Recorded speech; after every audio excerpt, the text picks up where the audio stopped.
Hello, everyone, and thank you for finding time to join us for TAP Talks. TAP Talks is a series of events in Zoom that Tardino 6 art platform, a Baku-based self-organized initiative, has started recently. And the first few events have been organized with support of German embassy in Baku. Our first event was on January 25th with Academy Schloss Solitude representative Thomas Dumke. You could now see it also on YouTube. Today, we have a continuation of our conversation with two curators, Vanessa Müller and Rike Frank, who have been working extensively on the project, the European Kunsthalle. We've been introduced to each other by German conceptual artist Misha Kubel, and we're very grateful for this introduction. And we believe that many of the aspects of our work of Tardino 6 is very similar to what European Kunsthalle tried to achieve a decade ago. And that's why it would be particularly interesting for us to learn more about the practice of Vanessa and Rike, as well as ask our questions. So briefly, probably our speakers will give brief introduction about what is European Kunsthalle and how it has started. I would like to briefly introduce our speakers. Vanessa Müller is a curator, writer, and an art historian. She's been working at Frankfurter Kunstverein in Frankfurt on Main for several years, and then has initiated the project of European Kunsthalle in Cologne, which examined the perspective on the institutions of contemporary art in theory and practice. So she also has worked as a director in Kunstverein in Düsseldorf since 2007 until 2011, and then in Kunsthalle Vienna as a head of dramaturgy. So she also has curated the October Salon in Belgrade and Albanian Pavilion at the 2017 Venice Biennial. With Rike, her practice is also includes both curatorial work and writer's work. She's an author of several books, including and also she worked as a co-editor of some of the important publications. One of them is Of Our Times, Curatorial Anachronism, which is the most recent of her publications that she has co-edited together with Beatrice von Bismarck. She also worked in Secession for several years as the head of curatorial office, and also in Documenta 12, doing their programming for that years. Both of the curators have extensive teaching experience, and I think it's very important for curators to share their practice and raise new generation of art practitioners.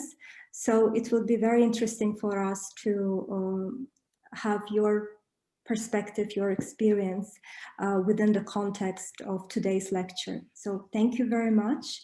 And I invite our guests to take the floor.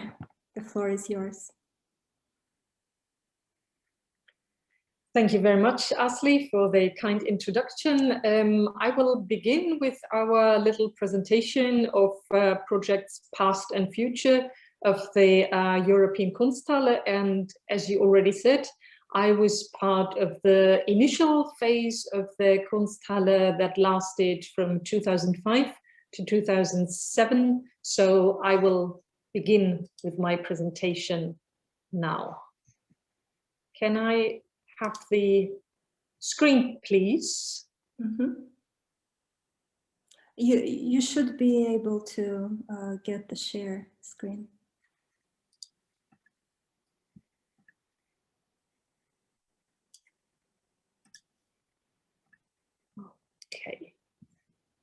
Okay, so the Kunsthalle as a temporary exhibition space is an institutional building devoid of the compromise largely associated with the collecting of art. It came to existence in German-speaking regions in the late 19th century, and its intent was to bring art to the city and its people. It was conceived as a place to show contemporary art and to discuss contemporary issues within its society, thus introducing art to a broader audience. This public building has always been an important typology throughout history, and still today the Kunsthalle is a prominent institution in the theory and practice of contemporary art that sets it apart from other art institutions. A fixed building allows for continuity and programmatic diversification. Generally speaking, Kunsthallen and museums have shown an increasing tendency towards the differentiation of specific programs in recent years. This differentiation of spatial structure is also a consequence of the changed artistic practice that increasingly refers to art mediation, lecture, film, performances, etc. The concept of a Kunsthalle as an open platform for art was based on a notion of a bourgeois public. The neutral white cube still continues as a functioning format, but only as one amongst many others. Today, a broader and more diverse range of options reacts more effectively to changing tendencies in society at large. The audience, for example, as a stable and homogeneous entity, no longer exists. It has split into a multitude of target groups and subjectivities. As a result, formats of presentation have become increasingly differentiated, which in turn brings with them a different set of spatial requirements. It is precisely at this point where one can identify a general tendency away from generic exhibition spaces in favor of specific spaces addressing specific communities. The European Kunsthalle has no building of its own, not even a permanent space. It is an institution without a fixed location and, moreover, with hardly the infrastructure one would expect from a modern-day art gallery. It is an institution that claims to be one by a performative speech act only. Discourses of performativity, from John Austin to Judith Butler, from semiotics to identity politics, consider space as subject to a series of performances continuously engaged and generated in collaboration with the space's users. Whenever the European Kunsthalle is addressed, it comes into being, so to say. As a functional fragment of a contemporary art institution, it tries to maintain a position outside of institutional conventions while questioning these conventions from the inside it inhabits. Project-based, performative, on the move is a possible description of the European Kunsthalle's program. Founded in Cologne in 2005, the institution exists wherever its projects take place. The European Kunsthalle itself has the attributes of an event appearing only to disappear and then reappear somewhere else. This stress laid on openness and processes turns the idea of an institution set in a narrowly defined geographical framework into a fluid concept that focuses on artistic processes, the precise locality where its projects and exhibitions take place, and the specific audience it addresses. From the very beginning, the European Kunsthalle defined itself as a Kunsthalle to appropriate the potential of this particular form of institution, but also to revise it critically. Having emerged from a specific situation, the demolishing of the former municipal art gallery in Cologne, the European Kunsthalle conceived of itself as a project that traces and examines the conditions and structures of an institution of contemporary art without being bound to a permanent space or location. When the former Cologne Kunsthalle was demolished in 2002, citizens organized their protest by forming a non-profit organization that initiated the project European Kunsthalle. The intention was to investigate the conditions and practices of curating and exhibiting contemporary art beyond its factual situation in urban space, and to actively participate in the discussions about the transformations of public space, social bonds, and political agency as part of the conditions and practices of a newly founded Kunsthalle. During the initial phase of the European Kunsthalle project, one of its most important tasks was to formulate the conditions of a new Kunsthalle for Cologne as part of the public sphere and as a field of possibilities for today's heterogeneous realities. From 2005 to 2007, the European Kunsthalle tested models of curatorial thought and action as ways of dealing with contemporary art through various formats and exhibitions. The question of what institutional formats work in contemporary cultural and political conditions was central to this. Neither politically authorized nor bound to a specific space, the initial projects and exhibitions of the Kunsthalle offered the opportunity to initiate a research process beyond the specific situation in Cologne. The changing conditions of curatorial activity and the shifting urban structures were therefore as much subject of the initial phase of the project as the possibilities of an expanded European context. Concrete activities such as a one-month event, which gathered representatives from art, architecture, sociology, economy, and politics for lectures, discussions, and presentations in different places across Cologne, contrasted with the research of a team of architects on stable and unstable spaces. This group of architects was composed of Nikolaus Hirsch, Markus Miesen, and Philipp Misselwitz, who met at the Architectural Association in London during their studies. Their research focused on questions such as: what defines the contemporary art space? Who are the authors in the construction of an institution? And is it possible to build an institution while producing art? In their publication, Institutional Building, that summarized their research for the European Kunsthalle, they write, quote, "In times in which artists create buildings, architects contribute to art exhibitions, and curators act like artists, it seems to be possible to rethink the classical role models and thus to renegotiate the relation between art production, the exhibition, and its spatial envelope. The analysis of presentation modes in art has thus far been primarily concentrated on the medium of the exhibition. In the face of an increasingly interdisciplinary artistic practice and diversified forms of presentation, those same questions asked about the conditions of art presentation must also be asked about the design of its institutional context." End of quote. The research called Spaces of Production was a study that made a practical application of spatial scenarios. The developed models and strategies were then tested in the European Kunsthalle's founding phase between 2005 and 2007. That is to say, the investigation was not the result of purely theoretical or conceptual considerations, but rather an integral part of the preliminary practice of the European Kunsthalle's first 2 years. Spaces of Production began as a survey of contemporary institutions in Europe. In addition to the more traditional typologies of galleries, museums, and art centers, the investigation also included institutions that have consciously avoided conventional institutional models in order to undermine them or attribute new meaning to them, to understand them as sites where art is not just shown, but produced.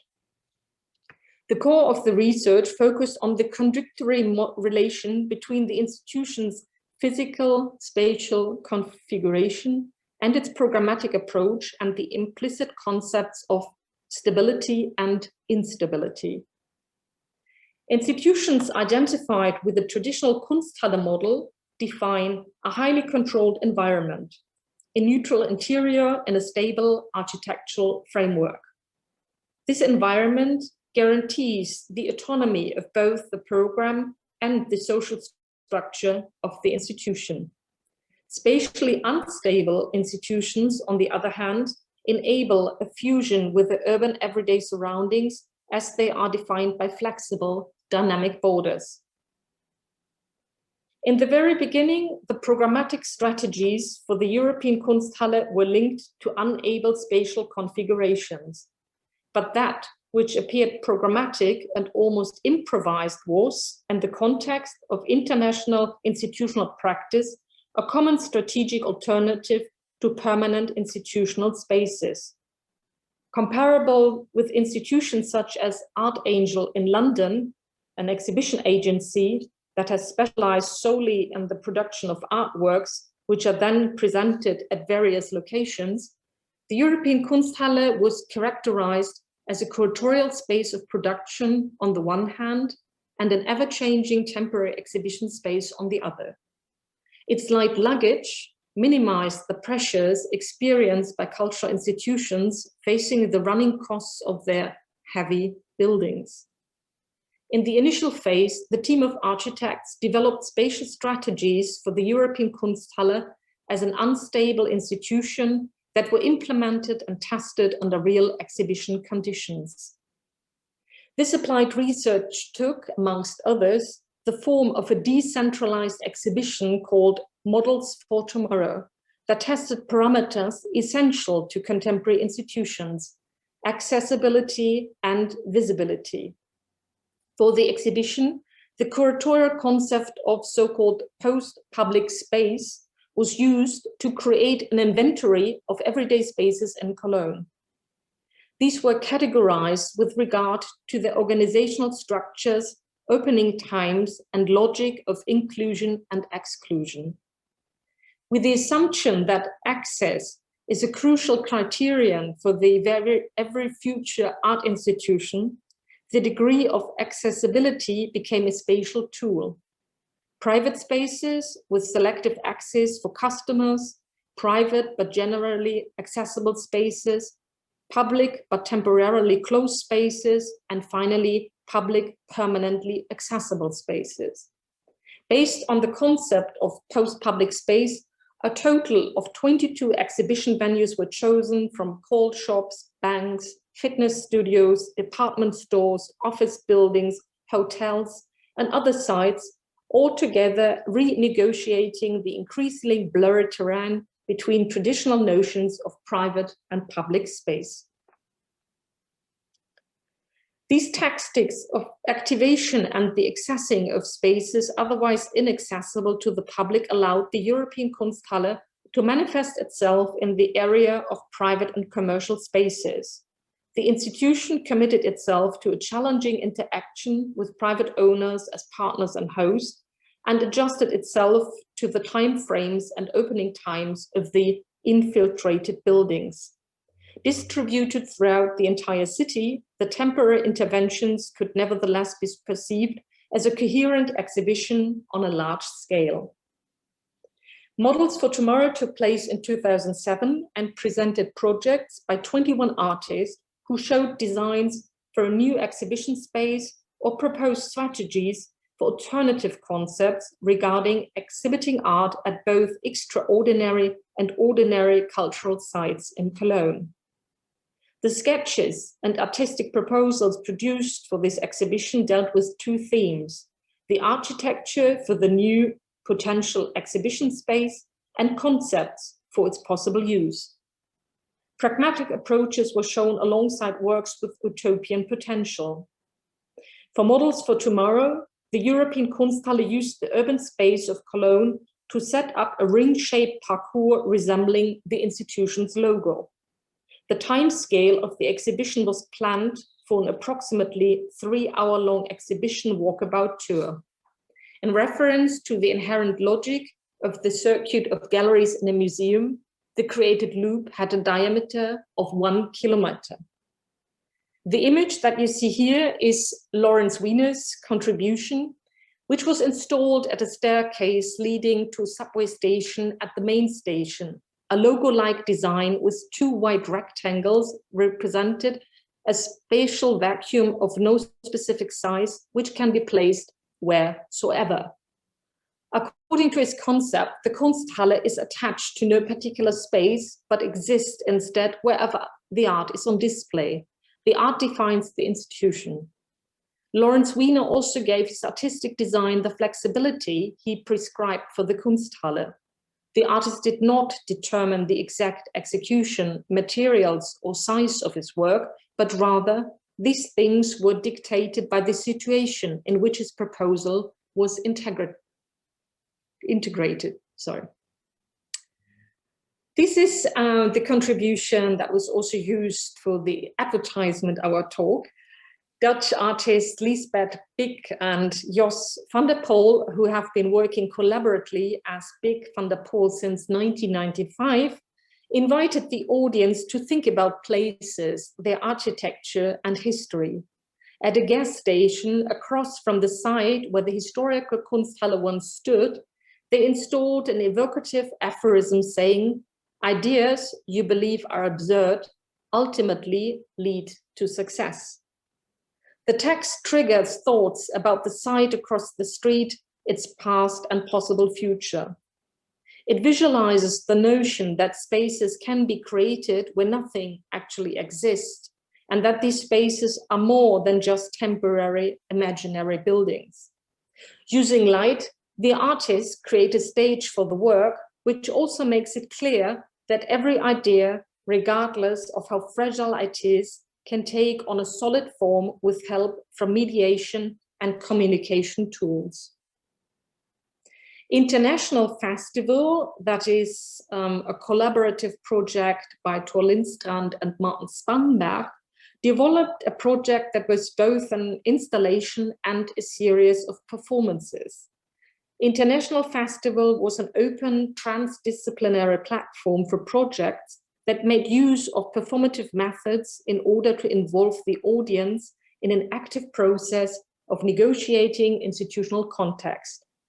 For the European Kunsthalle, they developed a work entitled Capitalism, Bring It On, that consisted of a weekly cheerleading performance in the event area of a shopping mall, a container featuring the European Kunsthalle symbol set in the public space, and a free publication on the history of cheerleading. In bringing together these different groups and communications media, International Festival investigated questions such as who is part of the post-public and what are the practices that created space. Their model for tomorrow was based on the temporary liberating appropriation of existing structures. This is another project from the Models for Tomorrow exhibition. Andreas Fogarasi showed a video in the foyer of a museum. This is a work by British artist Liam Gillick, Revision in the Snow, which was displayed at the job center, where unemployed people waited. And this is the contribution of Olaf Nicolai, who developed a small giveaway publication that was displayed in a chapel close to the famous Cologne cathedral. During its 2-year founding phase, the European Kunsthalle positioned itself on an international level. This made it conceivable that specific formats such as exhibitions, lecture series, and workshops could be shifted to other cities. Such an expansion of the approach, analogous to the very name of the European Kunsthalle, could be based on the recognition of the fact that the European culture system is not identical with national borders. Hence, the idea of connectivity could be considered in a more extreme form, a mobile institution hosted by various other institutions. The European Kunsthalle, an institution without a building of its own, would be temporarily docked at host institutions where it would realize guest exhibitions and collaborative projects. And one of these collaborative projects was when the Kunsthalle was invited by the Kunsthaus Bregenz in Austria in 2013 to work on an exhibition and a series of lectures focusing on flexible structures versus specific localities. The model was also tested when the European Kunsthalle was invited to New York to create the program of Ludlow 38 for 1 year. And this is what Rike will talk about now. So I hand both the microphone and the screen over to my dear colleague, Rike. Exactly. Wonderful. Thank you so much, Asli. So here we are, and we start from scratch. So can you see everything? Are you with me? Good. Thank you so much for inviting us. Thank you so much, Vanessa, for the first part. I will continue and then as far as I understand, we open into, this will lead to an open conversation. Very much looking forward to that. And of course, I wished we all could be in the same place and really sit around a good table or in one of the proposed spaces. Okay, so let's start. In 2007, when we, that is Anders Kreuger, Astrid Wege, and myself started to collaborate, it was crystal clear that the project European Kunsthalle had to enter a new chapter. After the experiments, studies, and models for tomorrow, it seemed essential to move on to present and listen to current demands. One was the call for more infrastructure, another for an engagement with local politics and politicians. So 2007 is around the time when many artists have already moved from Cologne to Berlin, just to give you a bit of context. When many institutions started to face financial cuts and when slowly the urge for a more structural change came to the surface. I at time lived in Berlin and Anders in Lund in Sweden. Astrid was the colleague on site together with the board.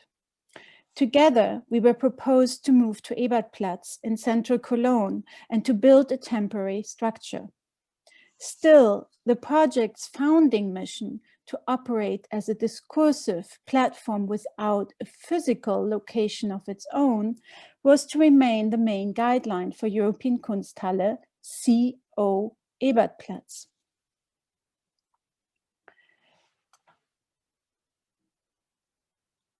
Okay, here we go. Ebertplatz is a pedestrian square in central Cologne with an under-recognized 1970s design based on rough concrete interpretations of the hexagon. Also, it was built to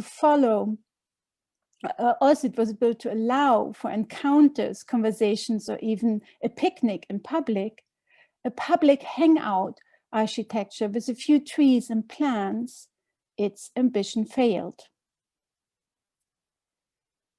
When we decided on the square, its function was stripped to a minimum and essentially allowed people to get from A to B without having to cross four bulky streets or get from one underground station to another. And yet we said yes, because the location was central with other initiatives in walking distance. And that is actually really crucial, there were a number of small shops, bars and restaurants in the passage run by locals from Africa and Turkish descent. The commissioning process. We approached Michael Beutler, Loris Griot, Sushan Kinoshita, Rita McBride and Dorrit Markreiter, introduced them to Ebertplatz and invited them to devise proposals for a temporary architecture/structure. From the 5 different designs submitted, together with the jury, we favored Dorrit's construction. And here you see the artist taking a photo at Ebertplatz.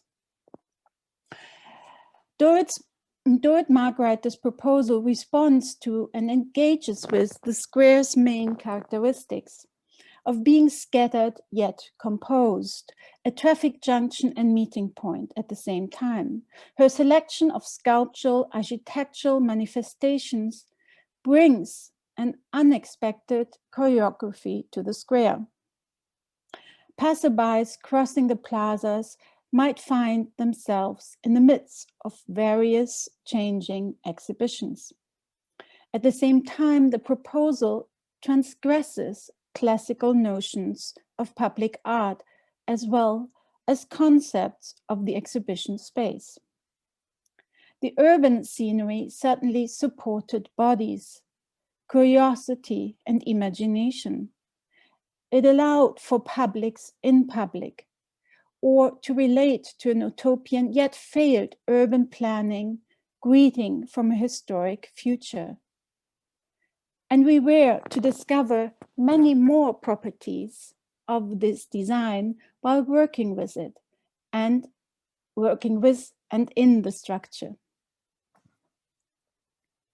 Here you see Dorrit with, together with Rosemarie Trockel, the artist Rosemarie Trockel, who was at the time a board member. The individual elements as designed by the artist, a roofed pavilion, a showcase, an L-shaped wall element and projection screen, mark a space they clearly invite into an aesthetic, artistic, curatorial setting with all its codes. And yet it was not a move into Ebertplatz. Rather, Ebertplatz graciously hosted the objects, the movements between them, us, the team, the artistic works, the curatorial constellations, the conversations, and the time together. Sadly, Dorrit's proposal was never fully completed. We raised the funds to build a screen in the covered underground area and an L-shaped element on the main plaza's western plateau. Here you see a presentation of the European Kunsthalle at Ebertplatz at the fair in Cologne. In addition, we were using one of the shops in the roofed over area as an office and exhibition space with a showcase facing the square. During the construction, this is the office in this passage area. During the construction process, we turned the office window into a screen for film projections. The series started deliberately with a piece by Dorrit herself to provide a comprehensive introduction to her practice.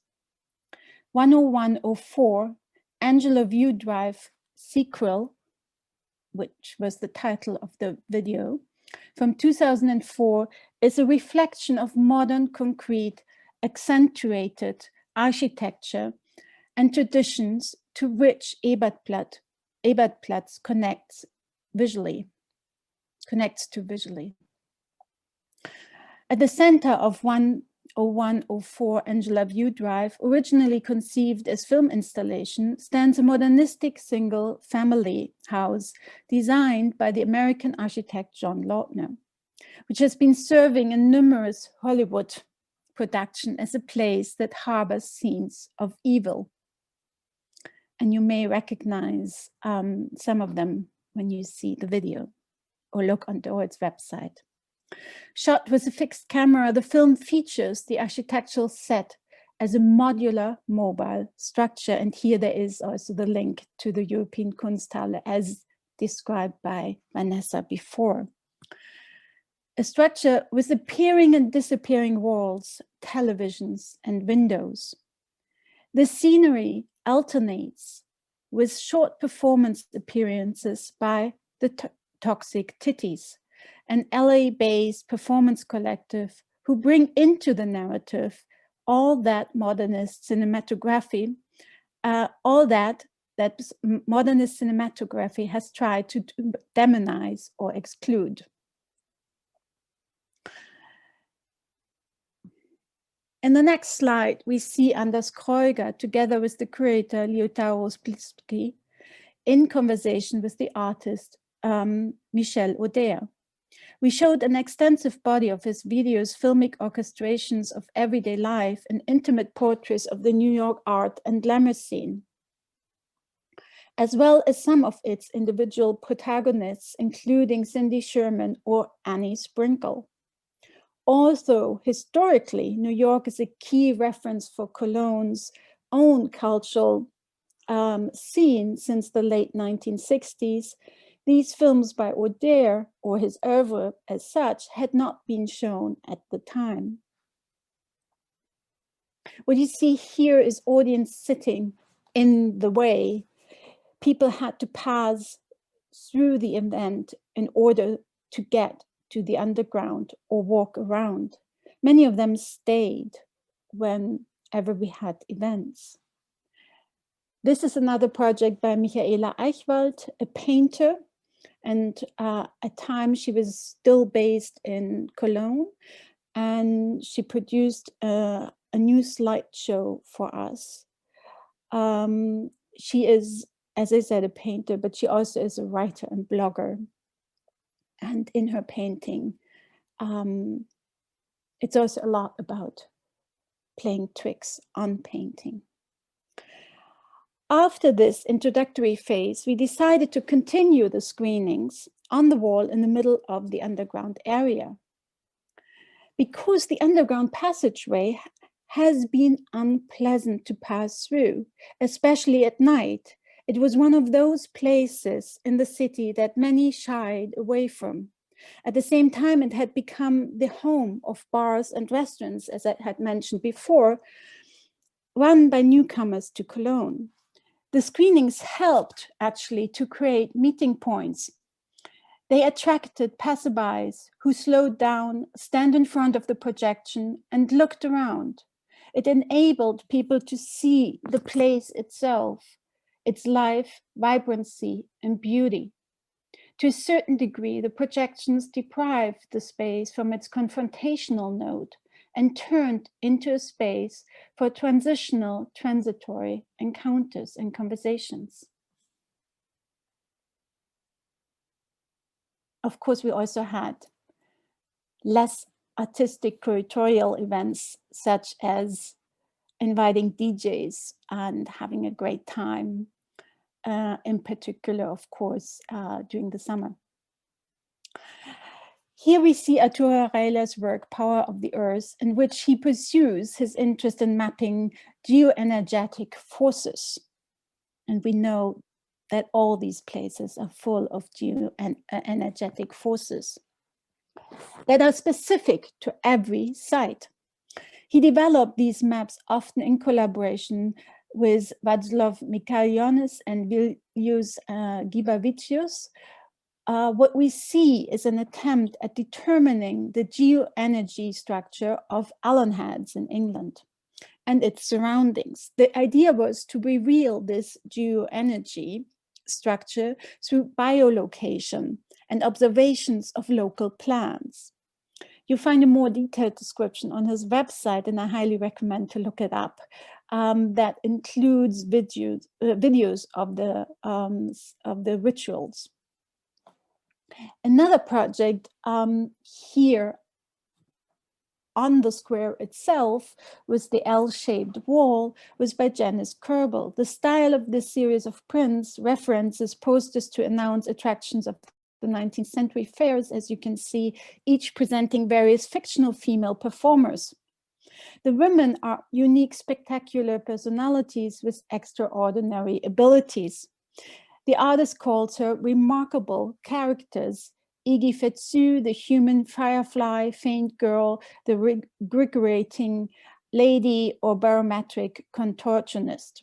And as much as these are playful compositions, they are just as sharp in their illustration of what women are often expected to achieve. Even Curators Need Love was the title that Jürgen Stollhans picked for his contribution to the program. Jürgen Stollhans' work translates bits and pieces of our everyday visual culture into multi-layered text and image combinations. He was also part of Documenta 12. You might remember his work from there. His large format drawings, collages, animations, often shown in combination with sculptural elements, are spanning a wide spectrum from politics to contemporary history, industrialization, the history of science, space exploration, or the world of hobby cultures and their fanzines. Here in this case, he also made many references to Cologne itself, as you can see in the lower image here at the bottom, where with the dome of Cologne. As we ourselves depended and still do depend on hosting support structures, the European Kunsthalle in return has always been sensitive to hold up for others. This actually is one of the most beautiful aspects, I would say, of the project, that thanks to its minimal institutional structure, we benefit from a tremendous freedom in our decision-making. One of such projects was the presentation of Calcutta Art Research with works by Joachim Köster, Melvin Motti, and Marcel Odenbach. In 2004, the Amsterdam-based artist Pranit Soy invited Anders Kreuger to help establish an artist residency program in his hometown in Calcutta. And this is a presentation, or this was a presentation of works by these mentioned three artists, Joachim, Melvin, and Marcel, who had spent some time at the residency.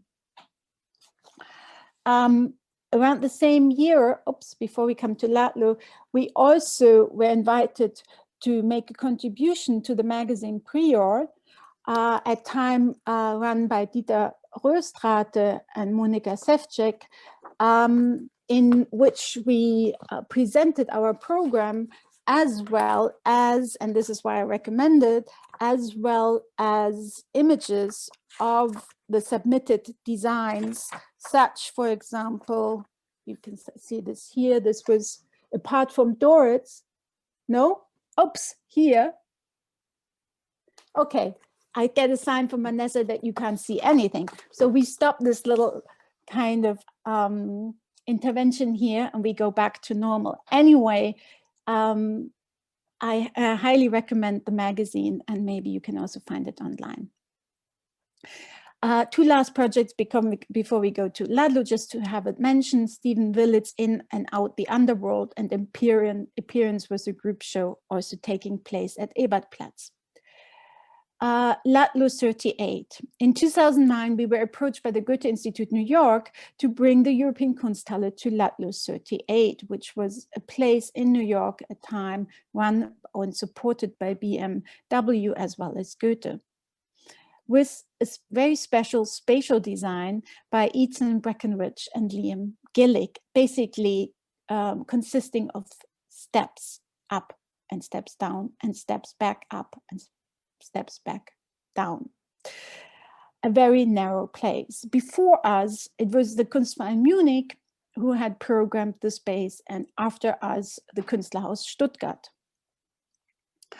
This had been the second exhibition that you see here, programmed by the European Kunsthalle. I was interested in how, with this exhibition that I created, I was interested in how these works in constellation may reveal connections between the experience of time or duration and effective relationality and representation as a two-way process of synchronization.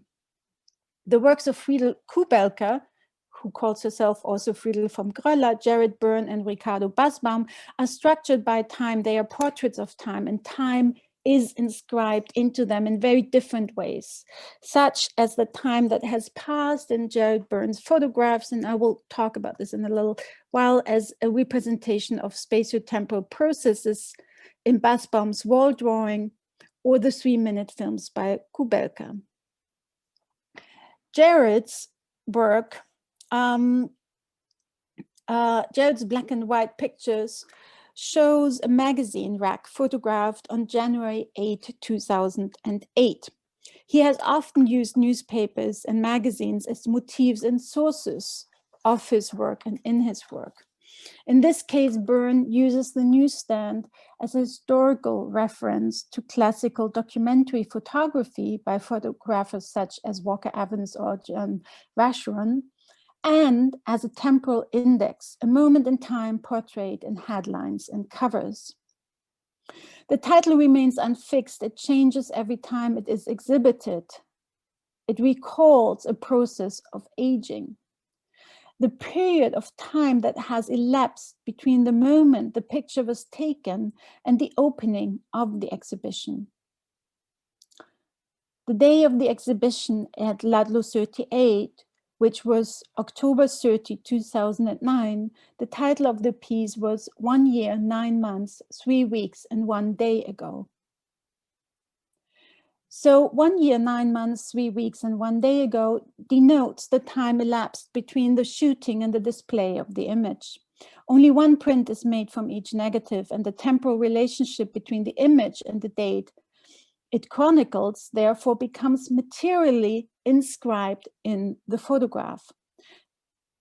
And as a little side hint, the work in collections is an institutional nightmare, because every single time it is borrowed or taken out to an exhibition, the title changes in the data bank.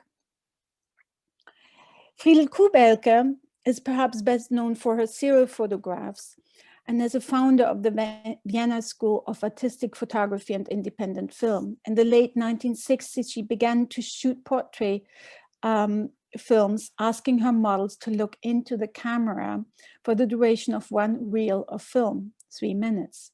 These silent black and white films are edited in the camera only and convey an intensity and intimacy stemming from the shooting process itself, small gestures, a glance here and there. To quote her, "I want to see an emotion and how it arises." She also is known as the photographer of Franz West's prototypes, Passstücke, and she has acted as a fashion photographer. In the exhibition, we had a workshop by Friends of the Fine Arts that presented drawing cycle organized by Ulrike Müller and Celeste Dupuis-Spencer. This third project was Ricardo Bassbaum, who is known as an artist and curator and writer. His theoretical and philosophical research focuses on the concept of the organic line, as you see in the slide, as developed by Brazilian artist Lydia Clark. Her interest in the continuity between artwork and real world finds its correspondence in Bassbaum's art practice, which takes the form of installation, spatial intervention drawings, and conversational pieces extending over several years and continents. The wall drawing at Ladlo 38 is part of the ongoing Me You series. On a monochrome background, you see the relational map of lines and words. In the workshop, he introduced us to his concept, and also then, as you can see here, gave each of us a t-shirt with either me or you, and we continued the conversation throughout walks in New York. You may recognize some people here on the photographs. In addition, our program included a solo show by Lara Almaraz-Gui, for which she produced the guide to the wastelands of Flushing River, Queens, New York. The group show Into the Unknown with works by Diamantas Narkevicius, Sarah Pierce, Mariana Silva, as well as an accompanying film screening with works by Dimitri Gutov, Joao Diaz, Antonio Cunha Teles. A solo show by Krivet, created by Astrid Wege, and the two-person constellation Lily de Jury and Ion Grigorescu, an exhibition created by Anders Kreuger.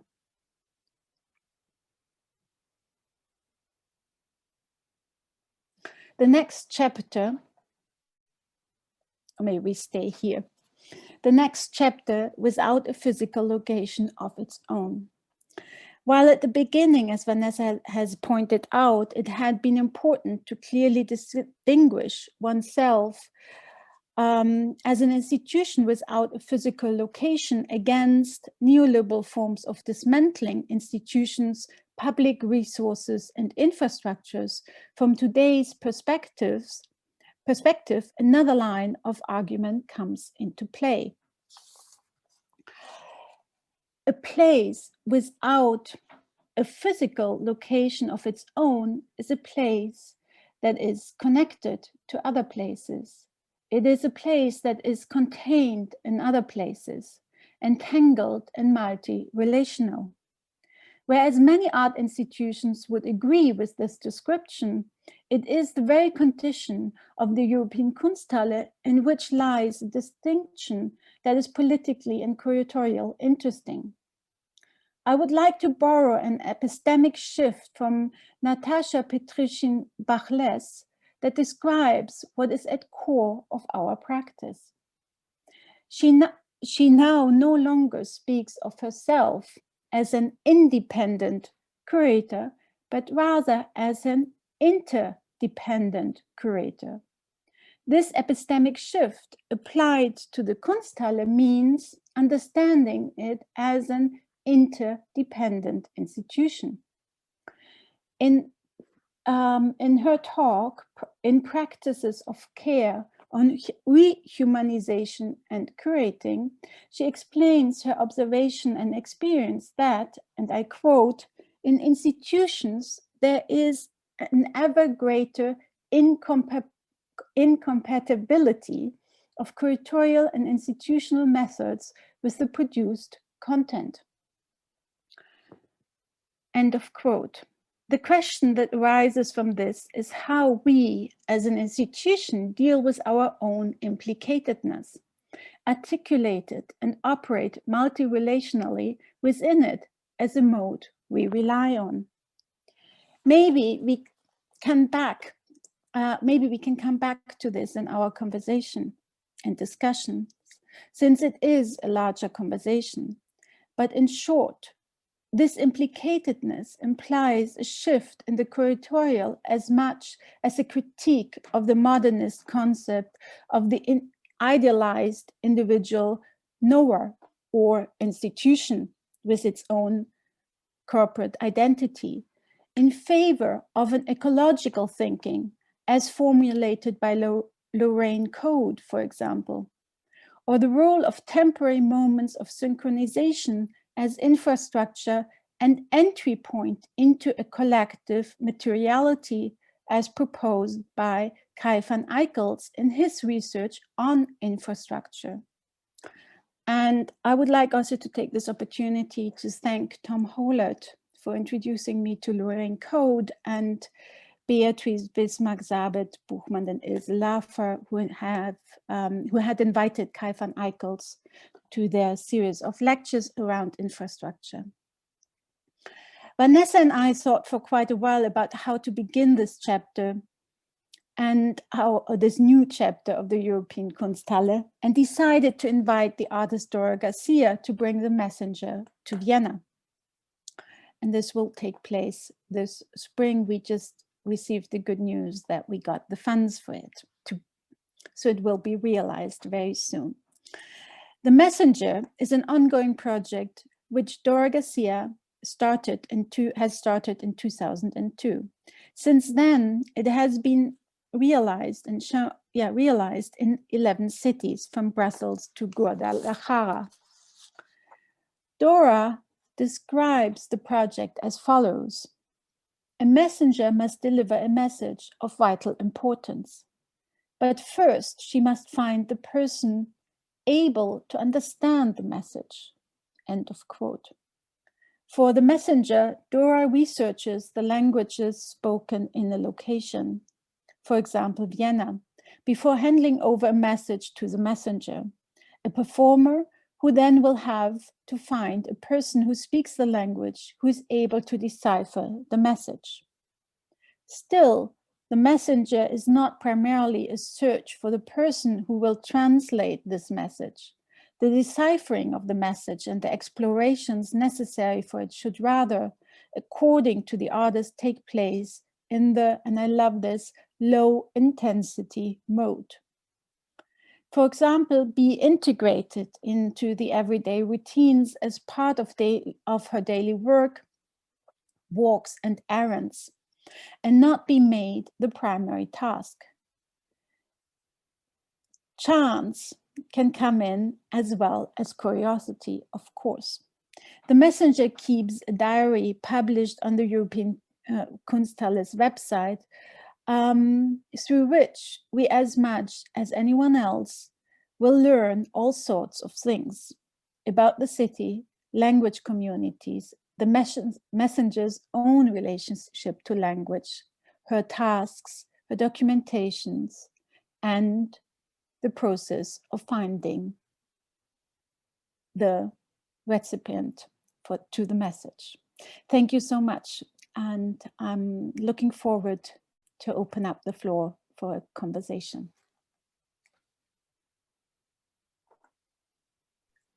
Thank you, Rike. Thank you, Vanessa, for your presentations.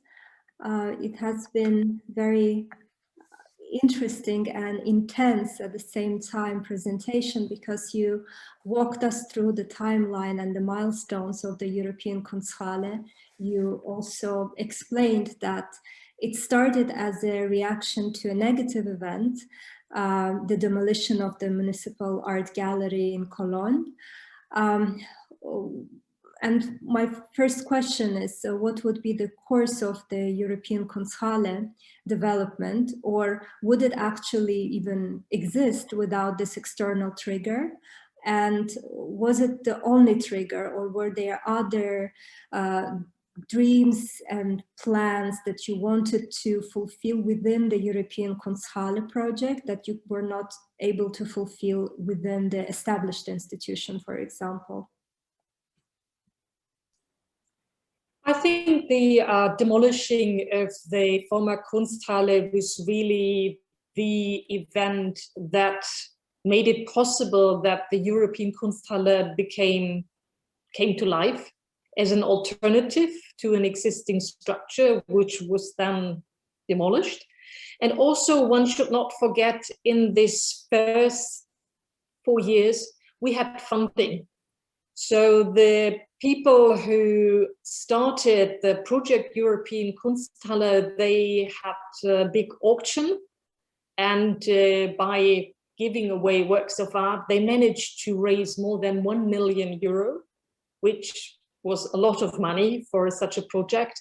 And also, as we at that point were something quite innovative, we also get funding for almost all our projects. So, that is something that you can also see from our program. We were able to invite like lots of artists. We collaborated with like architects, etc. So we were in a very privileged situation.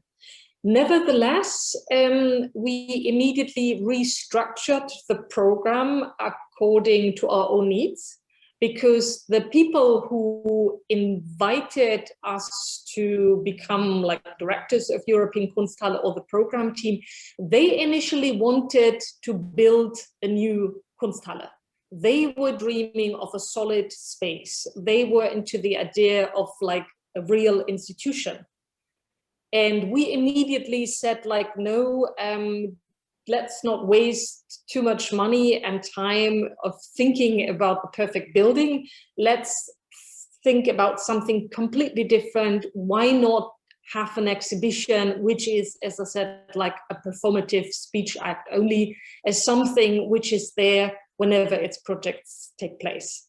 And up to today, I still like this idea, because after having worked for bigger institutions for such a long time, I also see, of course, the disadvantages of having to take care of a building, of keeping up an infrastructure, of having this so-called like heavy luggage, whereas we can completely focus on our projects.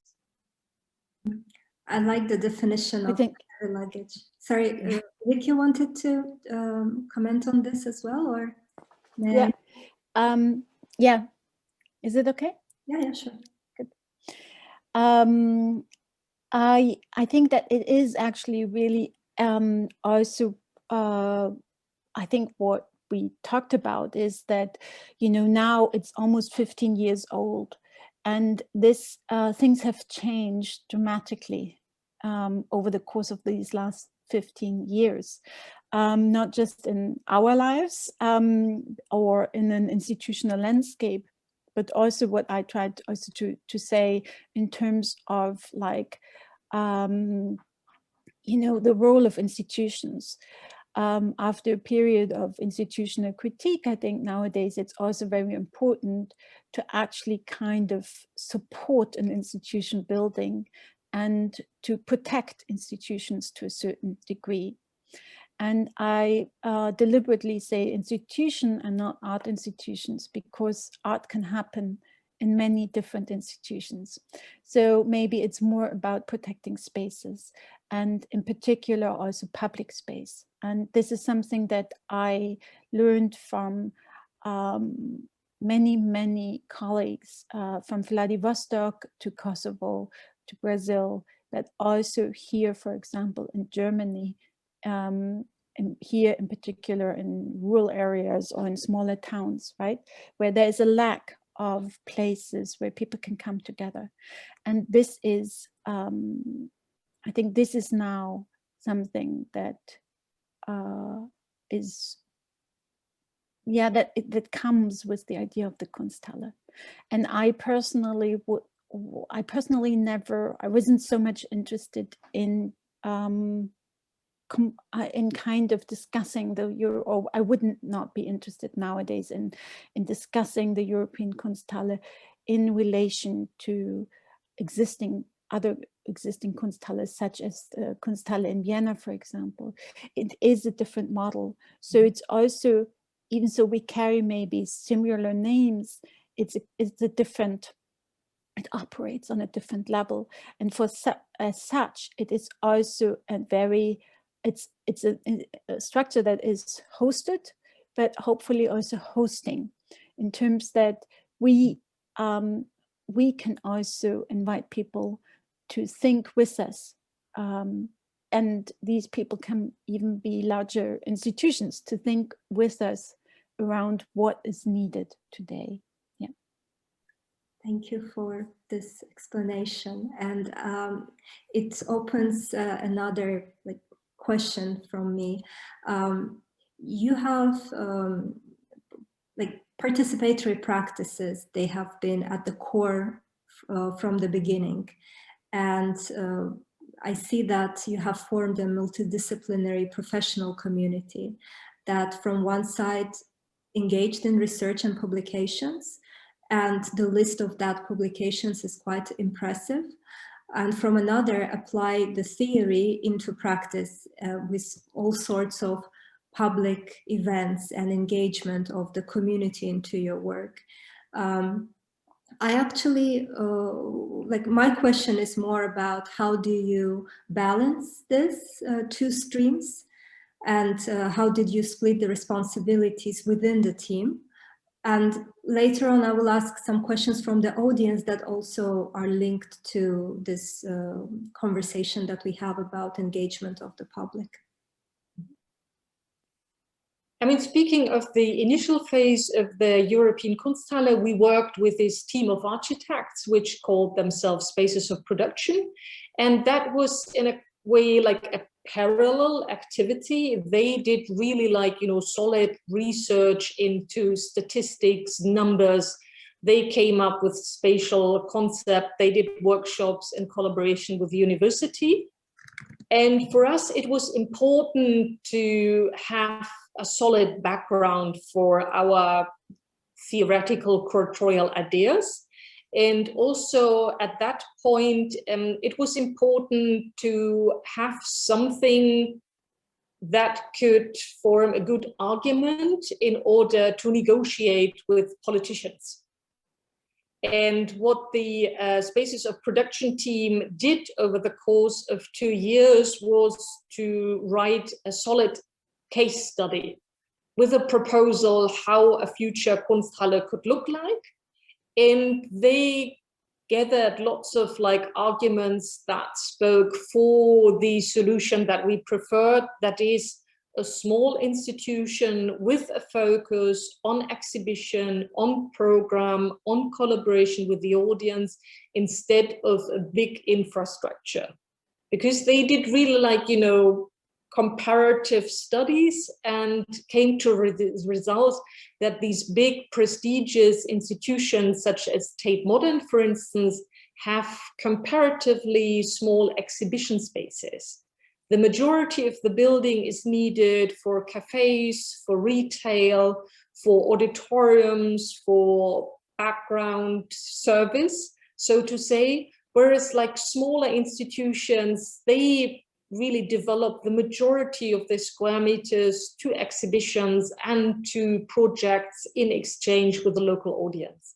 So when you look at the case study spaces of production now, I must say I'm still impressed, and I still find it very helpful to, in a way, back up our ideas. Although, as Rike said, like, of course, like today's perspective is different and many things have changed. At that time, it was very much about architecture, about building, about infrastructure. And I think today it's much more about people, about audience, about working together. And also it's not about like competing models, but about like finding ways to bridge the different institutional models. Yes, also the big institutions have big running costs, and all what you have mentioned are the income streams. That's why they get so much attention from the institutions. I have few questions regarding the structure and future plans, but since we have several questions that are all around the idea of working with the audience, I would like to first read them. And so when you organize your events and collect, in a way, the audience, how do you actually collect the audience responses for the artworks? And a very similar question is, because the exhibitions are in such truly public spaces and spaces where many different public meet, do you ever experience any frictions between the art installations and the public? Are nearby publics, meaning small shops, restaurants in the underpass, engaged in any way? So that was the question. Shall I start? Thank you, first of all, for the questions. Great questions. I think that the interesting thing is that this project, the European Kunsthalle, is not tied to one type of space.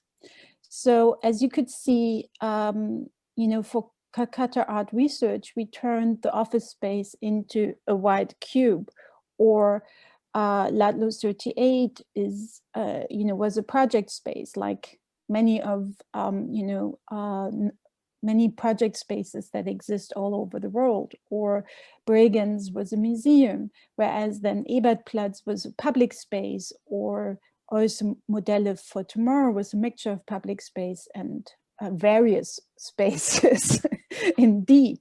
So I think this is important. This is very, very important that we that, you know, we think of a project, and then we think of a space and location, because even so we are registered in Vienna right now, and even so we will begin in Vienna as a soft landing there with Dora Garcia's Messenger. The European Kunsthalle will travel.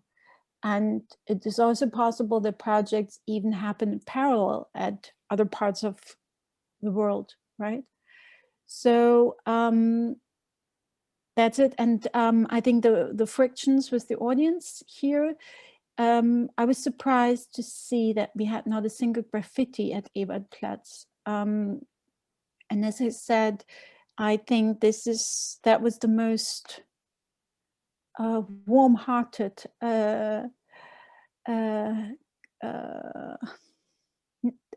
kind of neighbor relationship with the bars and the restaurants and the shops.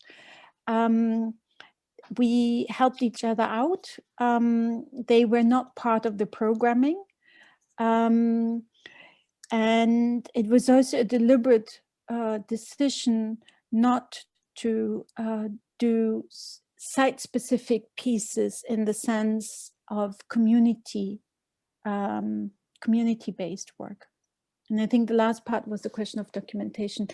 We never collected audience reactions apart from, I memorized them, we write them down, we shared them in conversations, but that wasn't part of to my knowledge, that wasn't part of, we never did an audience study as such.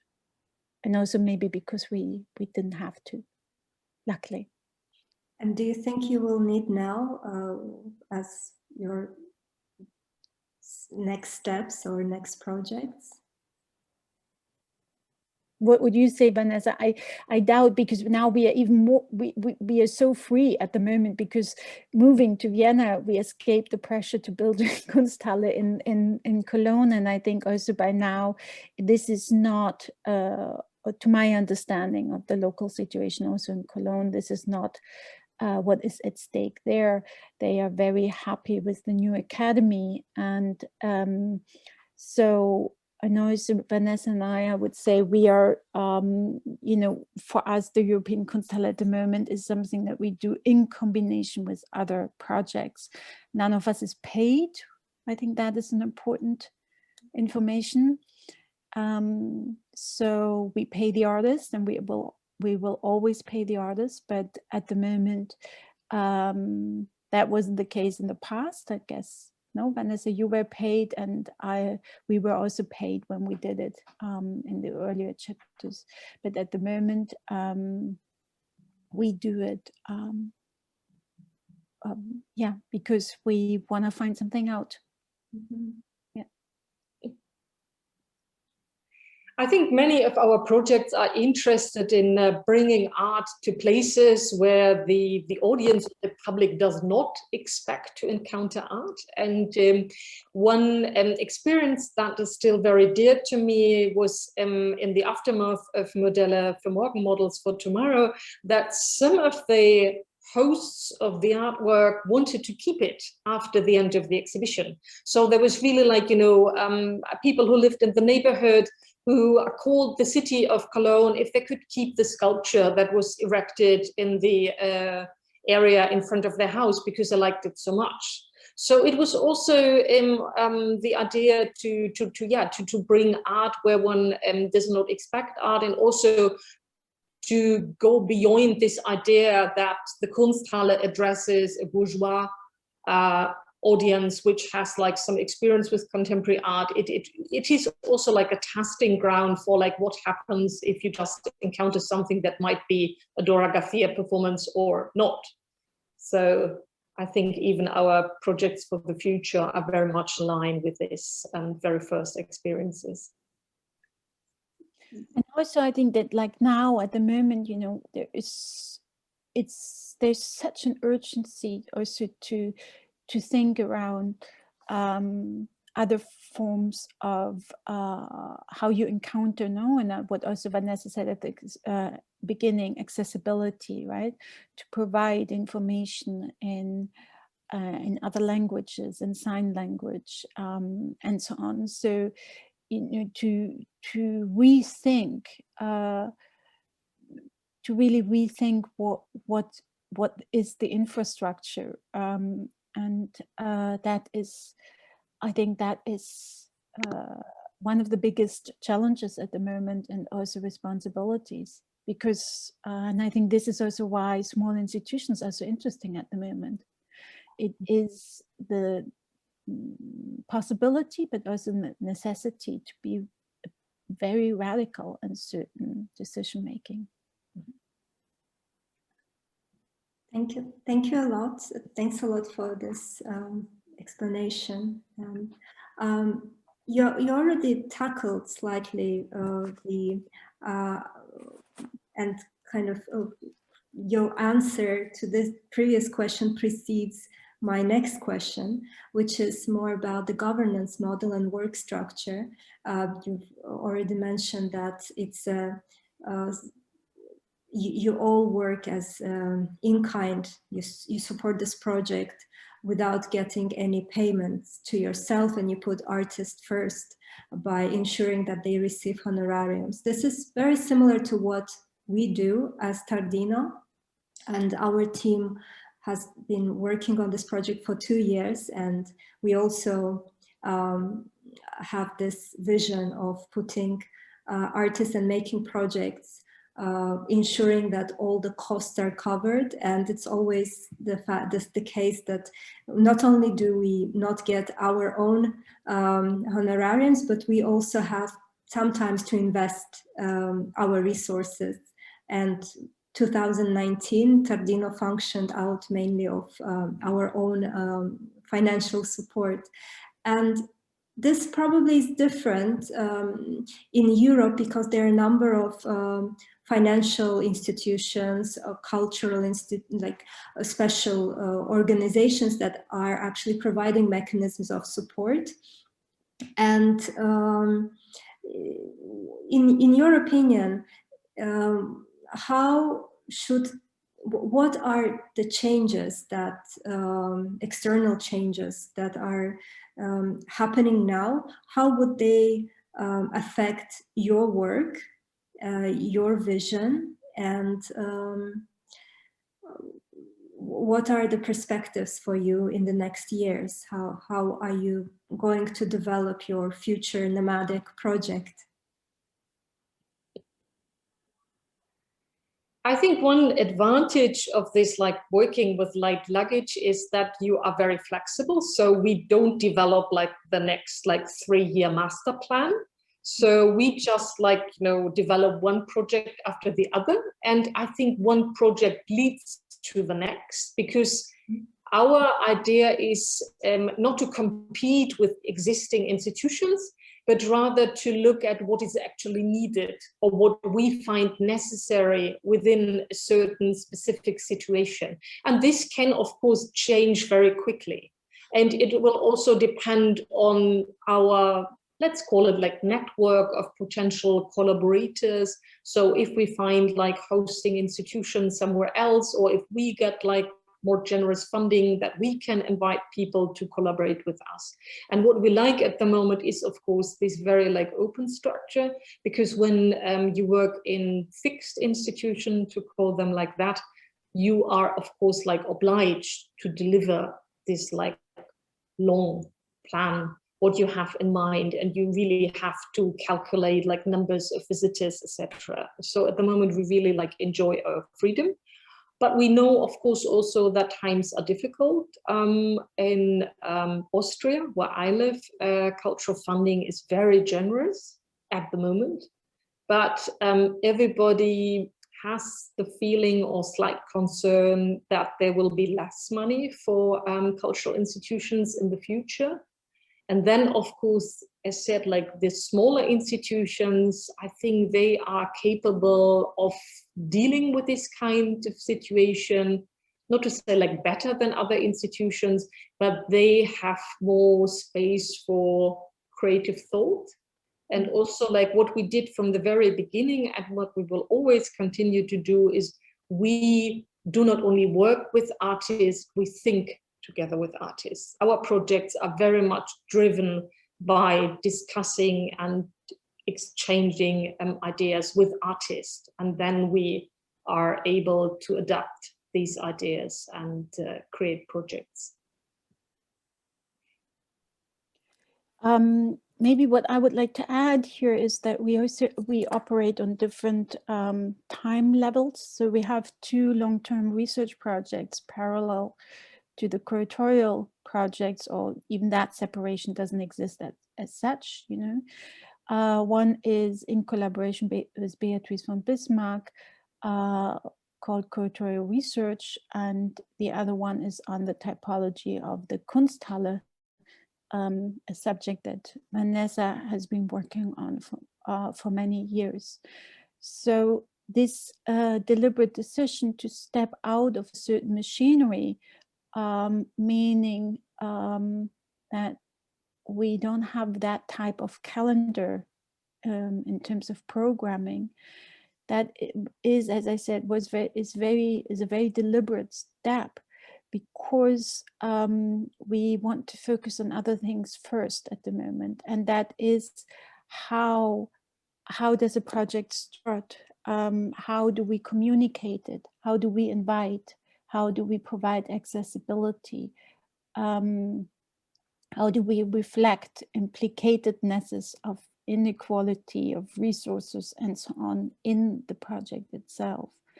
And I think this is also why I'm so fond and grateful for the work, for Natasha's work, because this shift from independent curator to interdependent curator sounds like a small step, but actually the consequences are tremendous and very, very important.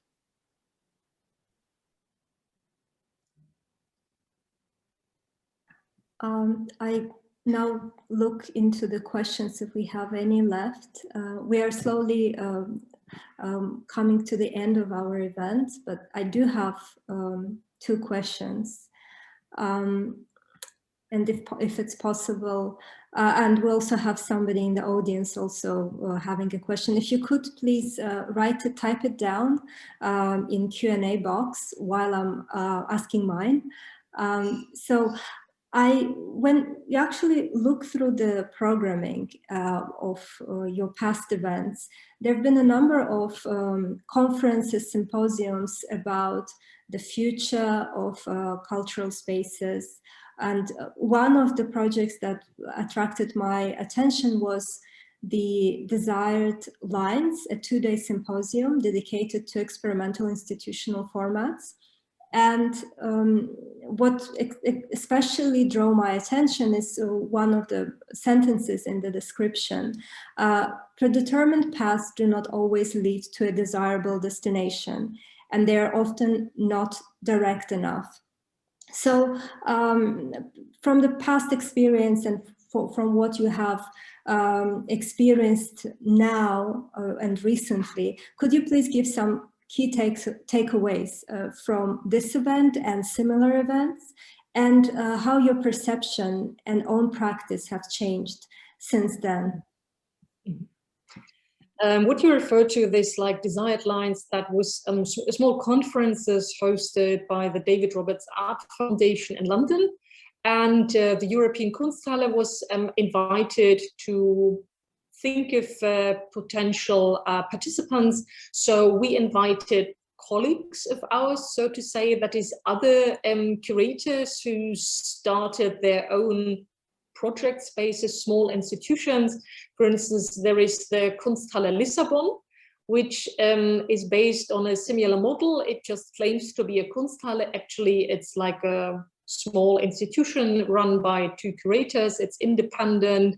It gets hardly any funding, so they have to look for the money for each project they develop. And during this 2-day conference or exchange, the focus was mainly on this question: do you benefit from the fact that you call yourself an institution? So we could also have like a different title and just be like an art space, but we from the very beginning played with the notion of being a sovereign institution that is a Kunsthalle.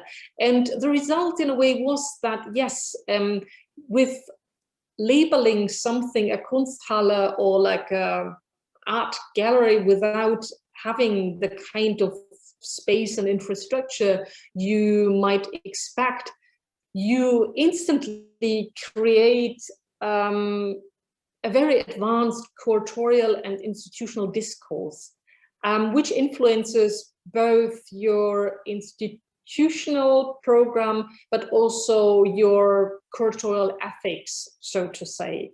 And I think this is something that is still very important for us. So in a way, I benefited from getting to know people, like-minded people who share this idea of the institution, which claims to be an institution and then becomes an institution in terms of all these like cultural, ethical, political implications. Thank you. And one question, I will combine my question with a question from the audience. You have been mainly working in Europe and the West.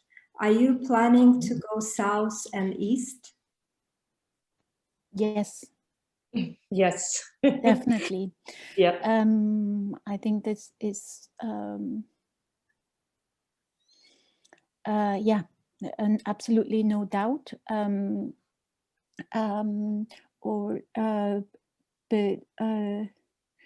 the question, the reason why I'm struggling with words here is to find an expression that would even step out of this coordination system, in order not to say is now, now we have been in the north and the west, and now we need the east and the south. So again, and I think this is what I mean with what I said before, right? So really be in a reflective mode on how we do certain things, and and about capitalist meaning production and extractive forms of collaboration. I think this is very, very important to really find other ways. At the same time, I think it's also clear, and there have been many, many examples how to do this, that such a funny named project like European Kunsthalle is obliged also to be very open and generous for others, as I said, to host colleagues and to support funding processes whenever we can. And the next question that we have in Q&A is a continuation of what you have just said about giving the platform and sharing your resources. So the question here is, how do European Kunsthalle or the curators of the Kunsthalle who are working with the problems of inclusion and societal mix and diversity of the public. I'm sorry, the language I need to understand better. But I guess the question here is how you, as the curators or representatives of Kunsthalle, are working and diversifying your program, and in order to make it inclusive and reflecting the societal mix and diversity of the public that come from different social and ethnical backgrounds. And probably this is quite important also within the greater conversation and discussion that is happening now in Europe, how to be more open, how to be more inclusive and diverse, giving the not only multinational nature of Europe, but also the multi-ethnical and the influx of migrants, myself included, because I come from Azerbaijan, which is outside of Europe, and I've been living in Italy for quite a while, and sometimes it felt that European cultural scene is very mono-ethnic and like very centric, like it's focused on Italy predominantly, and it's also very small. Yes. Same in Germany, I would say.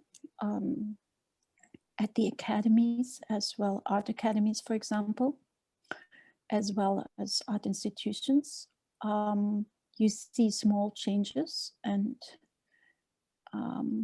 little steps by steps. Yes, but there's a lot of work that needs to be done. And it's, as you said, it's a larger, it's a larger context, right? So it's about like really mediating what it means to speak about decolonization, to speak about accessibility, or to not even talk about it, just to do it, like to live it, to make sure that it's guaranteed. And at the same time, and then I end here, I don't want to take too much space, but then at the same time, I also think that there's a danger that to think that every single program is accessible for everyone at the same time on the same level. So I would maybe formulate it in a way that it is, you know, it is the program over a course of the time. So we will certainly have events that are more focusing on a group of experts, if you would call, for example, the informed public of colleagues. And then you do projects that kind of function in a different way, right? So yes, I would rather argue to really be specific here and very situated in these moments. Yeah.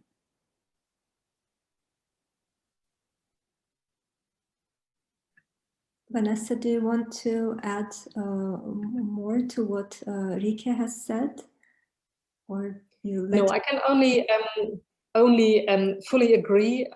It's a process, and I think a main focus of our activities and programs will always be to look very specifically at audiences, always in the plural. There is no such thing as one public.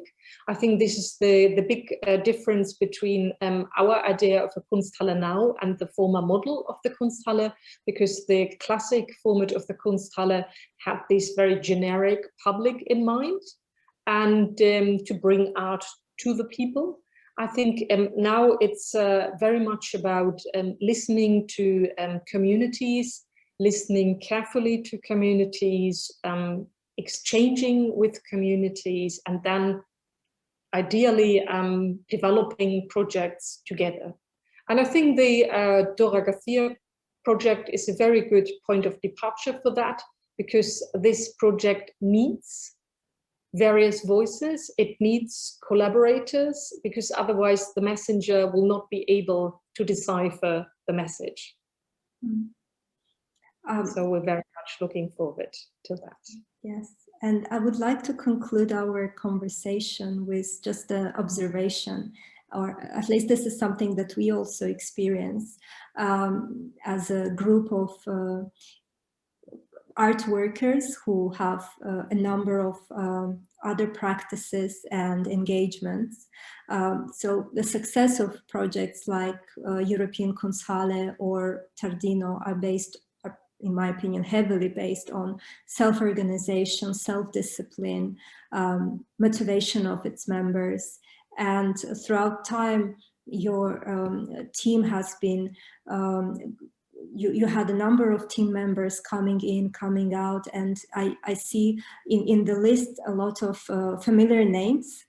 And my question is, how do you actually develop these connections and these structures? Is it invitation-based? Is it naturally evolving from the projects you have developed? Are you actively looking for certain types of collaborations? Yeah, so. I would say it's a mix of everything that you've just mentioned. I'm sorry to not be able to be more specific here, but you know, for example, also now, you know, sometimes you feel also like you want to do something that is not demanding a lot of funding, yeah. Or sometimes you feel like, oh, now we are ready to submit a European application, right? So it's really, yes, it's a mix of it. Thank you. And I think it's a very good example is like why we are here tonight, because somebody recommended us to you. We were not aware of Tardino before. We met each other, we are in exchange now, and we might do something together in the future. And I think it's always this like very loose like network of colleagues and friends that you just like, you know, become interested in somebody's like both artistic or cultural practice. You do some research, then you want to get to know this person, informal exchange. Many things are based on like long-time friendships, and others are just like professional relations. But I still like this idea of things just happening, that you have to like, you know, have a certain openness, but then you are invited to talk, and sometimes even like a Zoom or a webinar like this is the point of departure for bigger projects. Indeed, serendipity. So as like Big Father Paul said, like we believe in these like absurd ideas, because in the long run, they always like, you know, will succeed.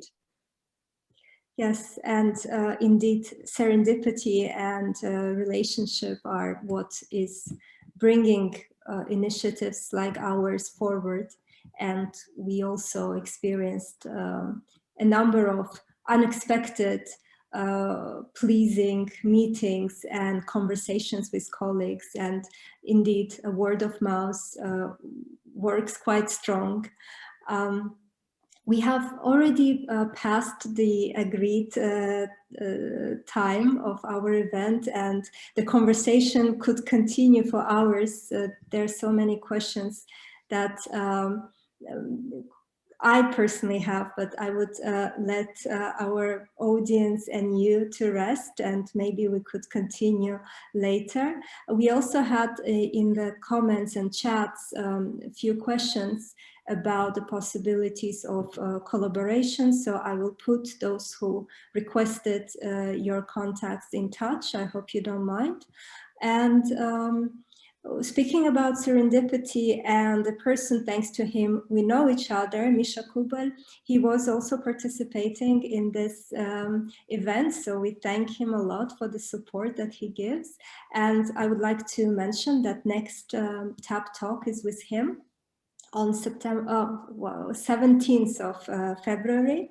It's in a week time, and we're really looking forward to have an opportunity to speak to him publicly. Misha has been to Baku several times, and he had a few important projects and exhibitions within the last 3 years. As an invited artist from Goethe Zentrum Baku, but he never had a chance to speak with the local public, and we really hope that our event will bring in his fans who enjoyed his artworks in person. So thank you again for your time. Thanks to the audience for your wonderful, interesting questions. And those who joined us a bit later, we have recorded this conversation, and it will be available on our YouTube channel. And I wish our speakers, Vanessa and Rike, all the best with your endeavors, with the project with Dora Garcia. We'll keep an eye, and unfortunately we cannot come to Vienna, but if there is anything online, we are happy to join as the online audience. Thank you. So have a nice evening and enjoy the rest of your week. Goodbye. Yes. Goodbye. Now, hopefully we will really be able to continue this, and so that this is the beginning of an exchange, so that we can also learn more about your work and everybody else based in Baku and around. Thank you. We are hoping to meet you and to greet you in Baku one day. Thank you. Goodbye. Bye.